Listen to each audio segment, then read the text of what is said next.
കേരളത്തിൽ CPM നേതൃത്വത്തിലുള്ള LDFന് ഒരു സീറ്റ് പോലും കിട്ടില്ല. ലോക്സഭാ തെരഞ്ഞെടുപ്പിന്റെ എക്സിറ്റ് പോൾ ഫലങ്ങൾ പുറത്തുവന്നതോടെ CPMനെ വാരി അലക്കുകയാണ് രാഷ്ട്രീയ നിരീക്ഷകൻ ശ്രീജിത്ത് പണിക്കർ. ഇക്കഴിഞ്ഞ ദിവസമാണ് ലോക്സഭാ തെരഞ്ഞെടുപ്പിന്റെ എക്സിറ്റ് പോൾ ഫലങ്ങൾ പുറത്തുവന്നത്. ലോക്സഭയിലേക്ക് അവസാനഘട്ട വോട്ടെടുപ്പ് ഇക്കഴിഞ്ഞ നാളിൽ പൂർത്തിയായതിന് തൊട്ടു പിന്നാലെ എക്സിറ്റ് പോൾ ഫലങ്ങൾ പുറത്തുവരുമ്പോൾ കേരളത്തിൽ CPM നേതൃത്വത്തിലുള്ള LDFന് 5 സീറ്റ് വരെ ലഭിക്കാമെന്നും ഒരു സീറ്റ് പോലും കിട്ടില്ലെന്നുമൊക്കെയാണ് പ്രവചനങ്ങളുള്ളത്.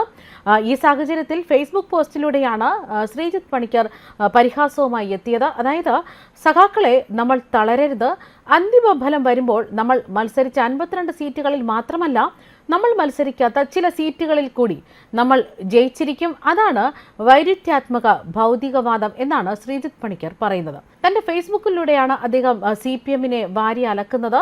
രാജ്യത്ത് മോദി തരംഗമെന്ന് വ്യക്തമായ സൂചനകൾ നൽകിക്കൊണ്ടാണ് എക്സിറ്റ് പോൾ ഫലങ്ങൾ പുറത്തുവരുന്നത്. ഇതിൽ BJP 350-ലേറെ സീറ്റുകൾ നേടി തുടർച്ചയായി 3ാം വട്ടവും അധികാരത്തിലെത്തുമെന്നാണ് മിക്ക സർവേ ഫലങ്ങളിലും പറയുന്നത്. അതേസമയം കോൺഗ്രസിന് 2019-ൽ ലഭിച്ചതിനേക്കാൾ കൂടുതൽ സീറ്റുകൾ ലഭിക്കുമെന്നും കേരളത്തിൽ BJP അക്കൗണ്ട് തുറക്കുമെന്നാണ് വിവരങ്ങൾ. 3 സീറ്റ് വരെ കിട്ടിയേക്കാമെന്നും ഈ സർവേയിൽ പറയുന്നു. തൃശൂർ, തിരുവനന്തപുരം എന്നിവയ്ക്ക് പുറമെ ആറ്റിങ്ങലിൽ BJP വിജയിച്ചേക്കാമെന്നാണ് പ്രവചനം. കേരളത്തിൽ അക്കൗണ്ട് തുറക്കുന്ന BJP 27% വോട്ട് നേടുമെന്നും ആക്സിസ് മൈ ഇന്ത്യ പ്രവചിക്കുന്നു. 2019-ൽ 13% BJPയുടെ വോട്ട് വിഹിതം. അതേസമയം കേരളത്തിൽ BJP നേട്ടമുണ്ടാക്കുമെന്ന് എക്സിറ്റ് പോൾ ഫലങ്ങൾ പറയുമ്പോൾ ഇതിനെ തള്ളുകയാണ് LDFും UDFും. എന്നാൽ എക്സിറ്റ് പോൾ സർവേകളിൽ പറയുന്നത് പോലെ മോദി അനുകൂല തരംഗം കേരളത്തിൽ ഉണ്ടാകുമെന്ന പ്രതീക്ഷയിൽ തന്നെയാണ് BJP സംസ്ഥാന നേതൃത്വവും. BJPയുടെ അത്ഭുത മുന്നേറ്റം തന്നെയായിരിക്കും കേരള എക്സിറ്റ് പോളിന്റെ ഹൈലൈറ്റ് ആകുന്നത്. കേരളത്തിൽ താമര വിരിയുമെന്ന പ്രവചനത്തിനൊപ്പം തന്നെ BJPയുടെ വോട്ട് വിഹിതം 27% ഉയരുമെന്നും പ്രവചനമുണ്ട്. BJPക്ക് 3 വരെ സീറ്റ് നേടാനാകുമെന്നാണ് ഭൂരിഭാഗം എക്സിറ്റ് പോളുകളും പ്രവചിക്കുന്നത്.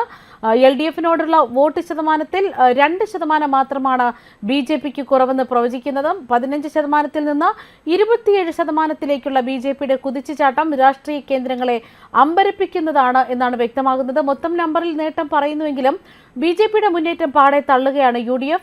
BJPക്ക് സാധ്യത പറഞ്ഞ സീറ്റിലെല്ലാം UDF ജയിക്കുമെന്നാണ് നേതാക്കൾ പറയുന്നത്.